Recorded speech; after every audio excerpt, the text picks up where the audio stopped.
I'm Chuck Smith. And I'm Caryl Matrisciana. Welcome to this edition of The Pagan Invasion. As we are beginning our entry into the 21st century, a number of political and spiritual leaders suggest that we are also witnessing the dawning of a new age.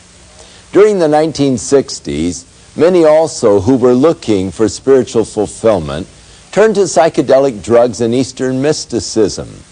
That experience has now formed the foundation for today's spiritual climate. The flower-powered generation of a quarter century ago has blossomed into today's New Age movement, a highly sophisticated philosophy that blends pagan religions, evolutionary science, and global politics. By uniting religion, science, and politics under one umbrella, the New Age movement claims to offer a new vision for humankind and is making every effort to usher in a new era of global consciousness. During the 1970s, a scientist named James Lovelock revived and popularized an ancient pagan religious concept that all species and elements on Earth make up one collective organism. That is, humans, plants, rocks, and minerals are all part of one cosmic body. It was a proposal he called the Gaia hypothesis. The Gaia concept teaches that Mother Earth is a goddess, a person able to retaliate. And if we as humanity upset her, she might turn on us just like the white cells of our immune system take action against a dangerous virus. Therefore, a global ecological and environmental movement is absolutely necessary for our survival. The British newspaper, The Times, credited the Gaia hypothesis as perhaps the most significant movement in thought in the 1980s. By April 1990, this idea culminated in the largest worldwide demonstration in history, known as Earth Day, a festival acknowledging sacred Mother Earth, Gaia, as a spirit life force believed to have nurtured all life forms since the dawn of time. Here we are at Malibu Beach on Earth Day, April 1990, and I'm speaking to Mr. James Coburn, an actor. Mr. Coburn, why should we care about Earth Day or Mother Earth? Well, Mother Earth is the mother. She's the mother goddess. She's the one that we should be praising rather than raping. I mean, all of these people here today are here for one reason, because they're concerned about what's happening to the earth, what mankind is doing to the earth. I mean, the negative emotion that we carry around, a lot of us, is another contributor to it. I mean, it all feeds the moon. What we have to do is be true to ourselves. We're true to ourselves. We'll be true to Mother Earth. Mother Earth is going to be bountiful. She's going to give us everything we need. She has for a long time. We've lost our way. The pagans used to know how to do it. And the Indians, some of them still remember how to do it. The earth is a living organism. We're killing the one we love the most, and she loves us. We gotta praise our mother goddess.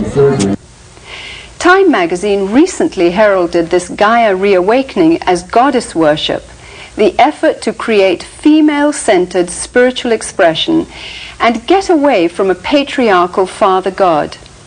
Many are looking with great hope to the New Age movement to answer the crisis problems of our day. New Age leaders working through organizations such as the United Nations hope to quickly establish the New World Order. They envision a global community united in its fight against pollution, where religions put away their differences and unite as one, and where world peace is a reality. Indeed, we are on the threshold of a new era. But will the New Age be able to deliver on its promise of peace and prosperity? Or is it a facade, masking a dark and sinister plan of spiritual deception?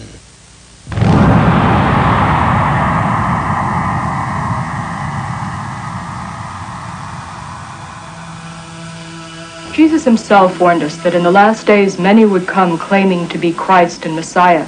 Our landscape today is literally crawling with individuals claiming to be Christ, and the Eastern gurus are right on the top of the list. There are two things the gurus have done. On the one hand, they've used Eastern-type words that are floating about in the West, words like energy, vibrations, and so on. And they've also used words, phrases, ideas from the Bible, from the teachings of Jesus, misused them, twisted them around to draw people to themselves, to suggest that the things that Jesus was talking about are actually the things they are talking about, when actually it's not so at all.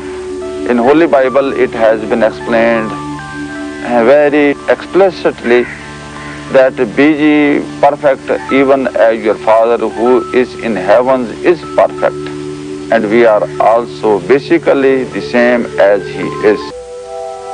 The Eastern gurus, the occultists of every description, have taken the terms of the Bible and felt every liberty to redefine them according to their basic presuppositions. God becomes not a personal individual, a spirit with whom we have a personal relationship through his Son, Jesus Christ. He becomes an impersonal force. God is something, an energy that permeates every one of us, each and every one of us, and it's both personal and non-personal. Jesus becomes not the way, the truth, and the life, but an avatar, a way shower, one of many paths to God. Jesus Christ, of course, was an enlightened master. Bhagwan is another Jesus, another Buddha. Jesus Christ was a great master, like our master is today. The Word made flesh, as the Bible puts it. Ernst Winter has a PhD in international law.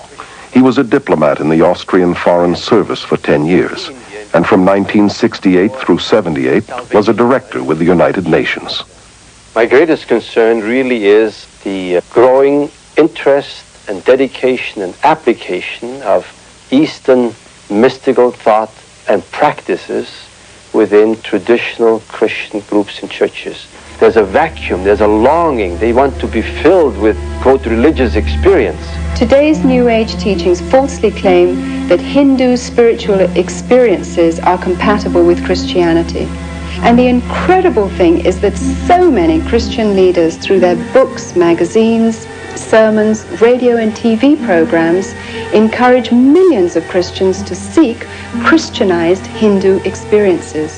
Many people who are in the Christian church have come to us and have had deeper experiences of spirituality and of God as a result of this meditation. Most Catholic monasteries and most Protestant Bible schools have introduced one system of meditation or another, and they are based upon the practices of yoga. Many of the church people, and particularly leaders of the churches and denominations, look with great hope to Eastern mysticism that it would bring new life into a dead body.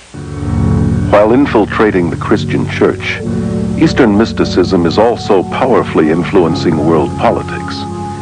Under the umbrella of the United Nations, countless New Age groups spread their philosophies worldwide.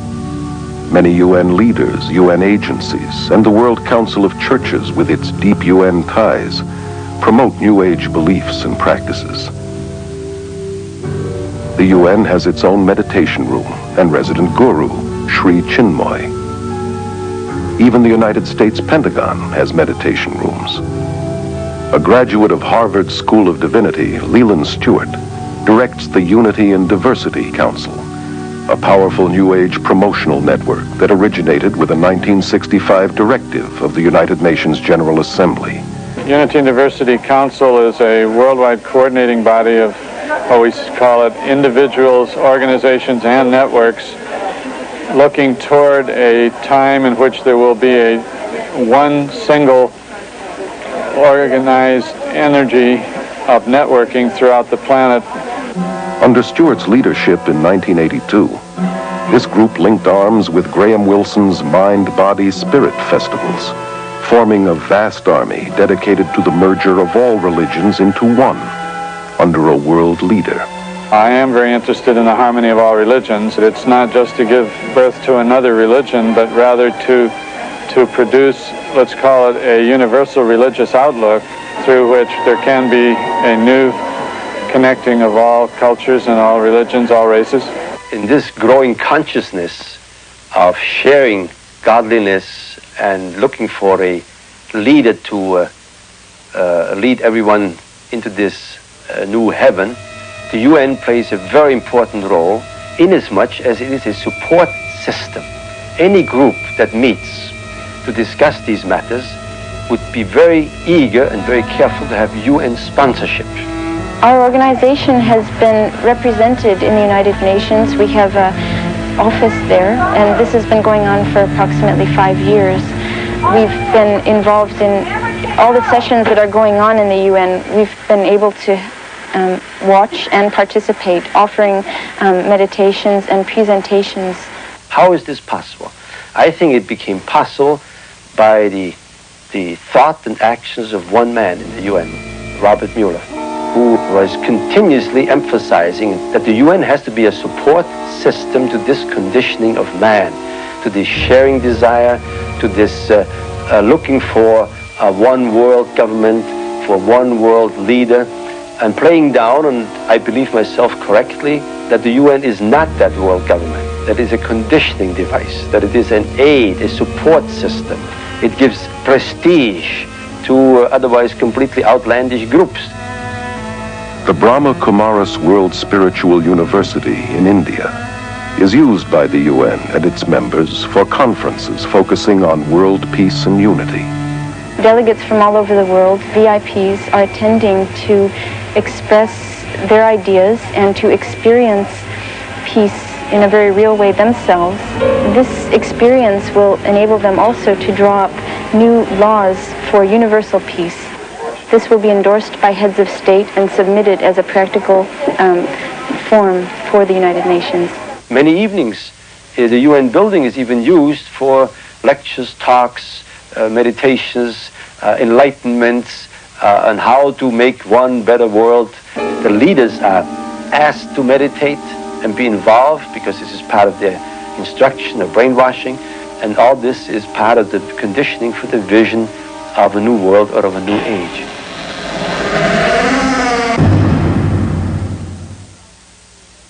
Appearing in the film Gods of the New Age is Dave Hunt, an internationally recognized cult expert and best-selling author of more than a dozen books dealing with Eastern mysticism, psychic phenomenon, cults, and the occult.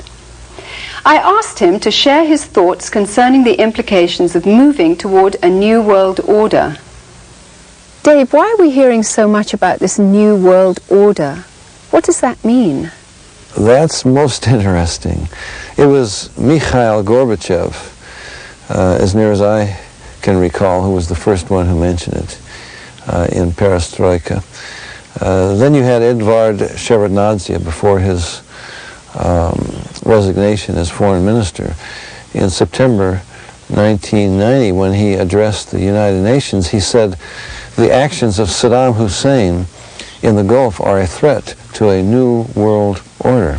President Bush is continually talking about the new world order.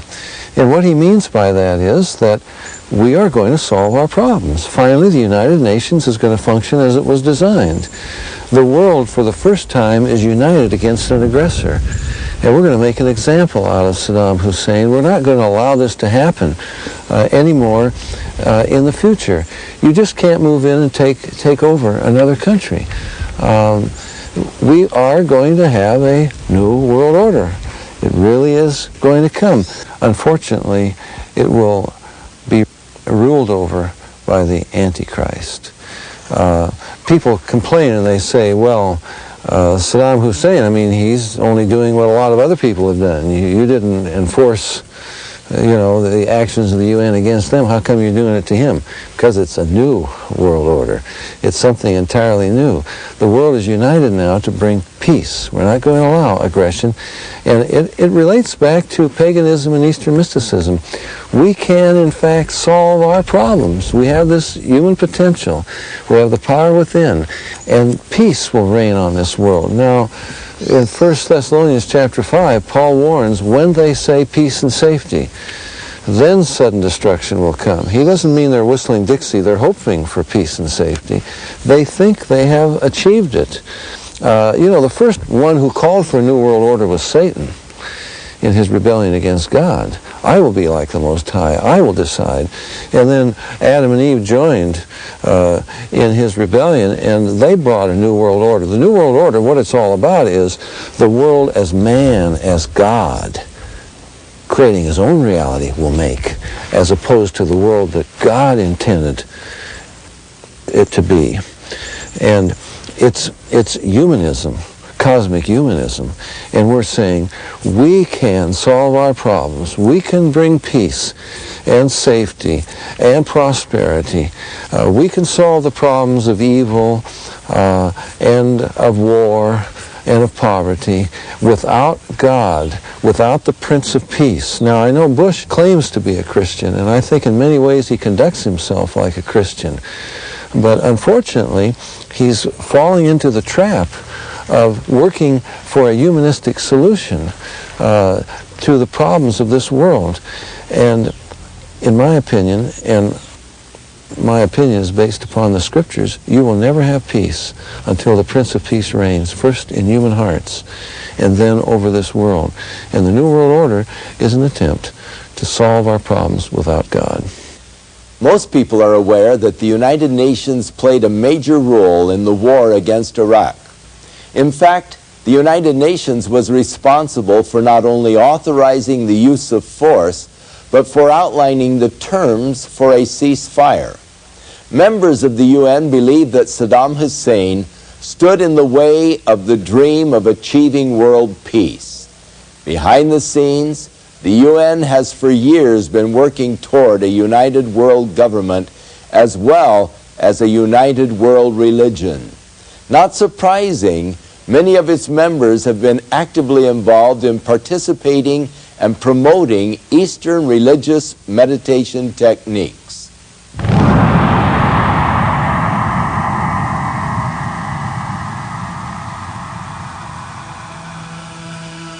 Actually, we're being prepared for this surrender to an authority in a way that perhaps we don't realize.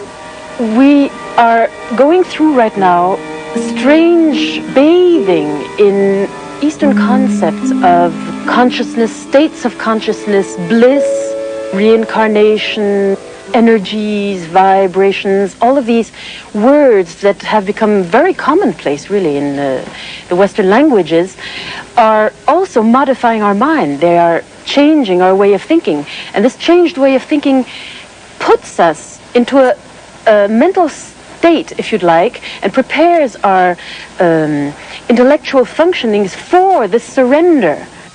More than ever before, the human race seems willing to surrender spiritually and emotionally to a charismatic leader who can offer peace and prosperity to a world trembling on the brink of ecological and social collapse, international financial chaos, and a nuclear holocaust. Well-known New Ager Benjamin Creme claims to be the coming world leader's advanced public relations man. In 1982, full-page advertisements around the world announced the coming of Creme's New Age Christ, which gave fresh hope to millions. At this press conference in Los Angeles, he described how this Christ would make himself known. It is a truism today to say that we are at the dawn of a new age, the age of Aquarius. And it is important to remember that all of the great religions await the coming of a teacher. The Christians await the return of the Christ. The Muslims await the Imam Mahdi. At the same time, the Buddhists await the coming of another Buddha. The Hindus await the return of Krishna, and the Jews, as always, await the coming of the Messiah. I'm speaking today about the return of such a teacher. Simultaneously, throughout the world will take place hundreds of thousands of spontaneous healings and cures, which will reinforce, if that were even necessary, the fact that it is the Christ himself. The day of declaration will be the outstanding event of this or any other century. On that day, the radio and the television networks of the world will be linked together. We shall see this extraordinary face on our television screens. But he will not speak. His words will drop silently into our minds in our own language. This is the significance of the altered state of consciousness reached in yoga and other forms of Eastern meditation. A Nobel Prize winner has described the brain as, quote, a machine that a ghost can operate, unquote. What that means is In an altered state of consciousness, the connection between my spirit that normally operates my brain and my brain is loosened, and that allows another spirit being to interpose itself, begin to tick off the neurons in the brain, create an entire universe of illusion, astral travel, give psychic powers. In this way, the world is being prepared for some ultimate delusion. He will indeed inaugurate a great new world religion, and at the very most sacred core of that new world religion will be the process which is called the esoteric initiations, which take us out of the strictly human kingdom into the kingdom of God. David Spangler, board member of the Planetary Initiative for the World We Choose, which comes out of the United Nations, declares that Lucifer is the same force as Christ, that Lucifer prepares us for our own Christhood, that this is the final Luciferic initiation into the New Age.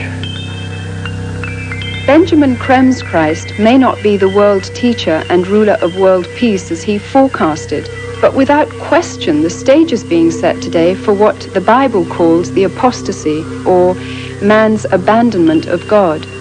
This climate is ushering in the final actor, the counterfeit, who the Bible predicts must come before the return of Jesus, the true Prince of Peace, who will then reign for 1,000 years.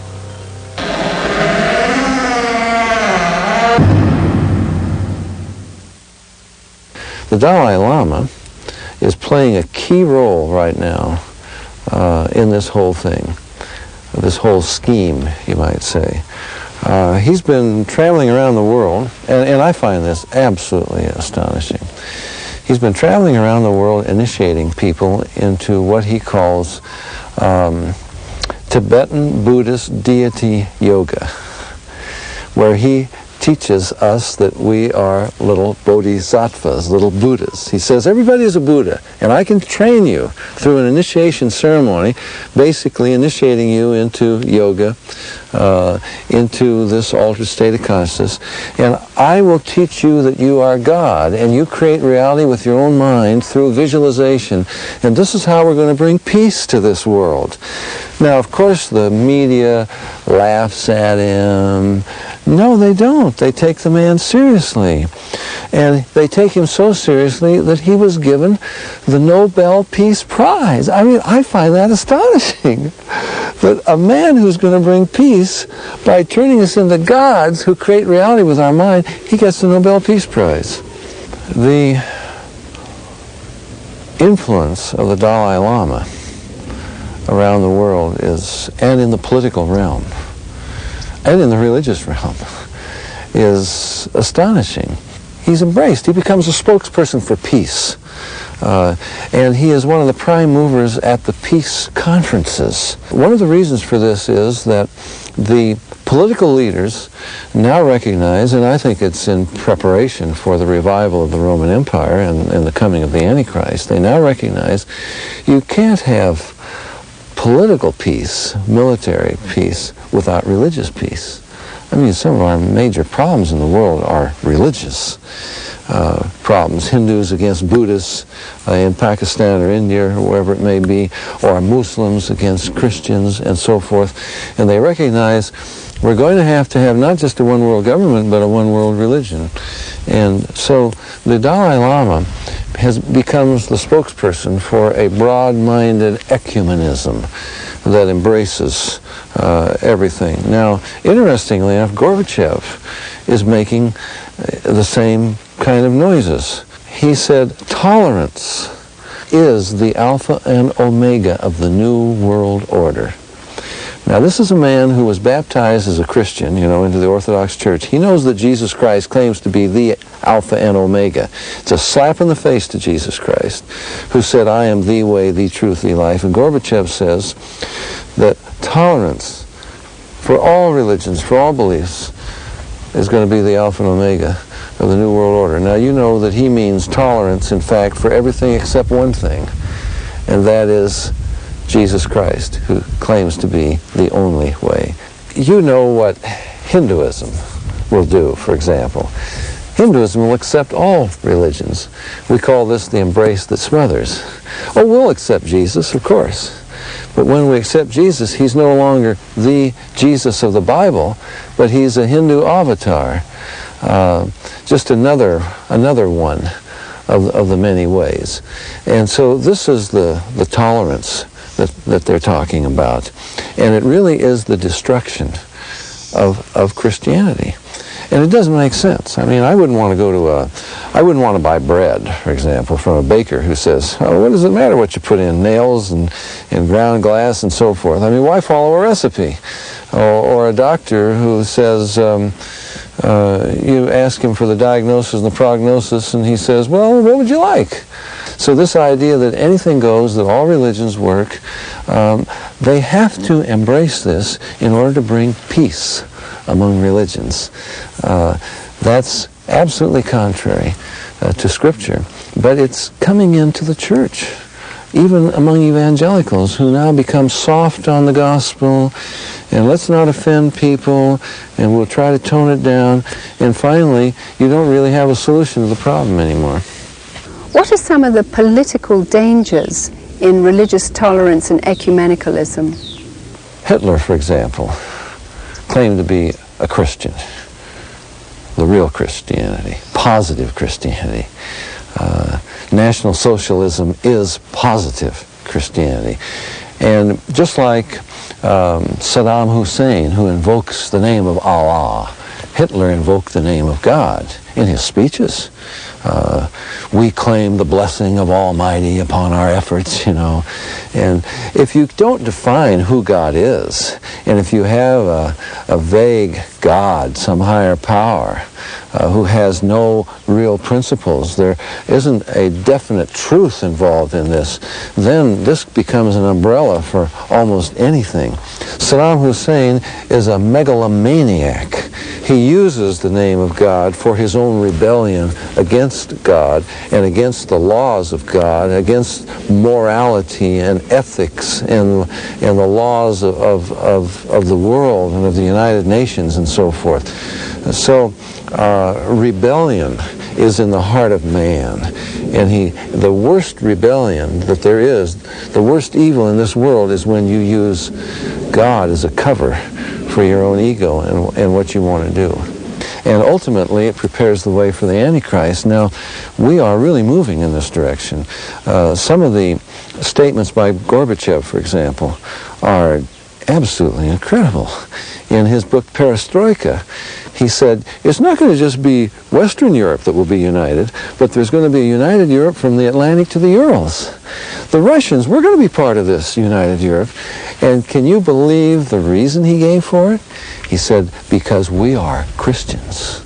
Here was the head of world atheism, world communism, where they've been trying to destroy Christianity, and now he's posing as a Christian.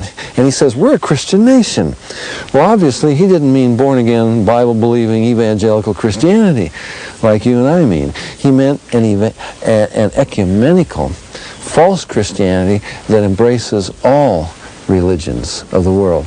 Now, when Gorbachev wanted to further his perestroika and glasnost and the opening up and the transformation of the Soviet Union, he didn't go to Nashville, Tennessee to meet with the head of the Southern Baptist Convention. He went to Rome to meet with the Pope. He recognized that he needed the help of Rome, the most powerful religious leader on earth. And there is a growing partnership. Newsweek reported that every week both Gorbachev and President Bush consult the Pope. So there's a growing partnership between politics and religion. And I think it's paving the way for the Antichrist. The revived Roman Empire isn't going to be just a military, political entity, but a religious entity ruled by an emperor who is God. And we're back to paganism again. By the way, the Dalai Lama is one of the Pope's closest friends, and you have a dialogue going on between Buddhist monks and Catholic monks to arrive at a commonality and so forth. But when the Pope addressed large Hindu audiences in New Delhi and Calcutta, I was absolutely astonished what he said. You can get this out of The Pope Speaks, a publication put out by the Vatican, or Observatoire Romano, the official publication of the Vatican. And the Pope said that India's chief contribution to humanity is its spiritual vision of man. And he says the world does well to heed and learn the spiritual vision of man that India is offering. He said that we haven't come here to teach you something. We've come here to learn from your rich spiritual heritage. It's an embrace of paganism, literally. You remember in 1986 when he got, I think, 60 leaders of the 12 major religions of the world to gather at Assisi for prayer. Now, some of these are fire worshippers. These are pagans, animists, and so forth. And he said all of the prayers of all of these people to whatever God they're praying to are creating a spiritual energy that is bringing about peace in this world. So paganism invades the Episcopalian Church. It invades the Methodists, the Presbyterians, the Protestants, the Catholics, right up to the Vatican. And I would say that we are heading definitely for a one-world religion. It won't be new. It will be the old paganism, dressed up in Christian terminology. Now that's what is most interesting to me, because we're preparing the world and the church for the Antichrist. Anti in Greek has two meanings. The one that we most often associate with it, which is opposed to or against, but it also has another meaning, in the place of or as a substitute for. And I believe that the Bible teaches that the Antichrist will embody both meanings. He will oppose Christ in the most diabolically clever way he could, and anything less would not be worthy of Satan's genius. He will oppose Christ by pretending to be Christ. Now, if he does that, then his followers must be what? Christians.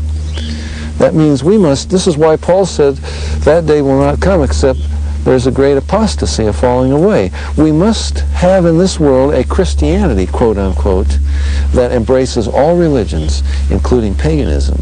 A Christianity that can be accepted by Buddhists, Hindus, Muslims, fire worshippers, animists, everything.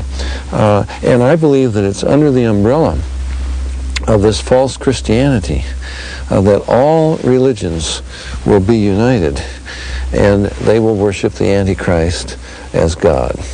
Now, I find it very interesting that the wall is down. It's incredible what's happened. The Berlin Wall is down. Eastern Germany is suddenly united with Western Germany. It couldn't happen for 100 years, so they said. Now we've got Hungary and Poland and Czechoslovakia. They're all joining in. The Warsaw Pact is dissolved. Russia says, we're going to be part of this. And ultimately, we're going to see a new world religion. Now, what was the religion of the Roman Empire? Well, it was paganism, first of all. And the Bible says that religion is going to be revived. I believe that the Antichrist will, in fact, be the new emperor, the new Constantine over the revived Roman Empire, which is why we have to have a falling away, we have to have a false Christianity, we have to have, in fact, a pagan invasion of the church, as well as of politics and of our world, of society, and we have to have a paganized Christianity, which is what happened to Christianity under Constantine. And we must have a paganized Christianity, an apostate church that will be the bride of the Antichrist, just as the true church is the bride of Christ. Now in Revelation 17, you have an incredible picture there. The woman rides the beast. The beast is the revived Roman Empire.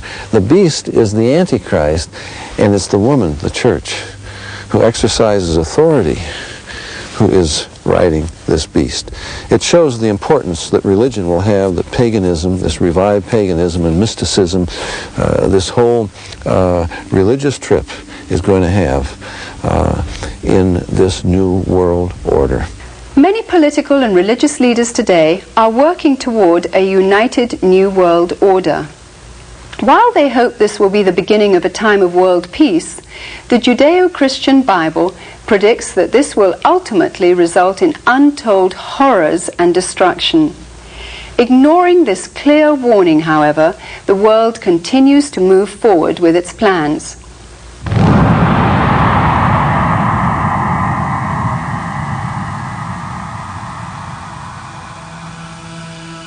Today's revival of paganism and Hindu practices, which form the heart of the New Age movement, was ironically the same kind of foundation that prepared the way for Hitler's rise to power. The Germany of the 20s and 30s was in social and economic despair and looked for a leader who would free them from the Great Depression. The man with a promise of hope was Adolf Hitler, who claimed he was ordained of God to usher in 1,000 years of peace and prosperity. His hypnotic powers manipulated an entire nation to surrender its collective mind to him. Obsessed with the occult, Hitler drew many of his bizarre ideas from Hinduism. He took the symbol of the swastika as his own, a Hindu symbol of power seen in many of today's temples in India.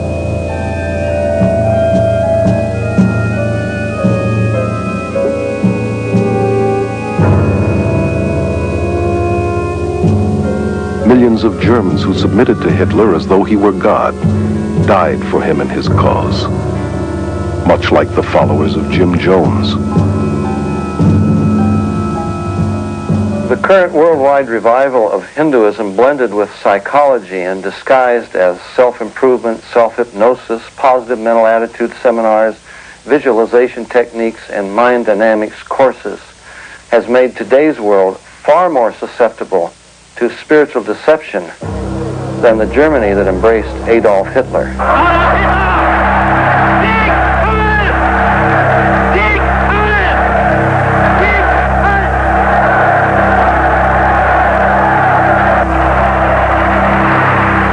Today, a desperate world is looking for another spiritual leader. Has the human race learned nothing from its own mistakes?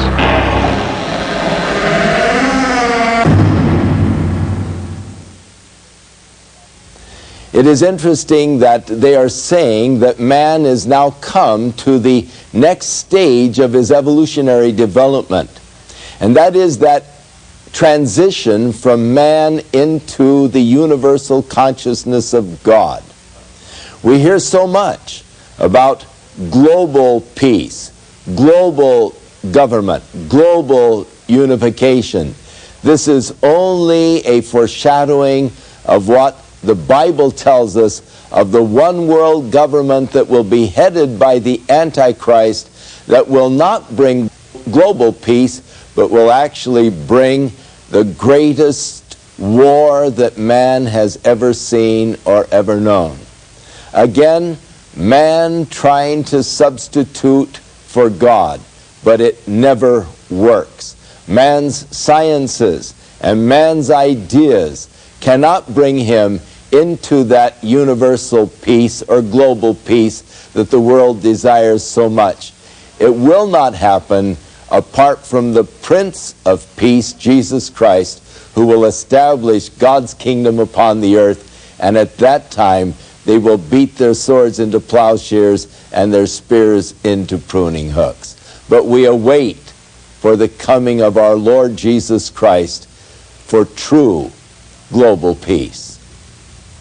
Within all of us, there is a God-shaped vacuum. Throughout the ages, man has attempted to fill that void with the things of the world. But it is only through a relationship with our Creator that we can be truly satisfied. His Holy Scriptures reveal the way in which we can be reconciled to God, and that is through the provisions of His Son, Jesus Christ. I'm Chuck Smith. And I'm Caryl Matrisciana. Join us again for another edition of The Pagan Invasion.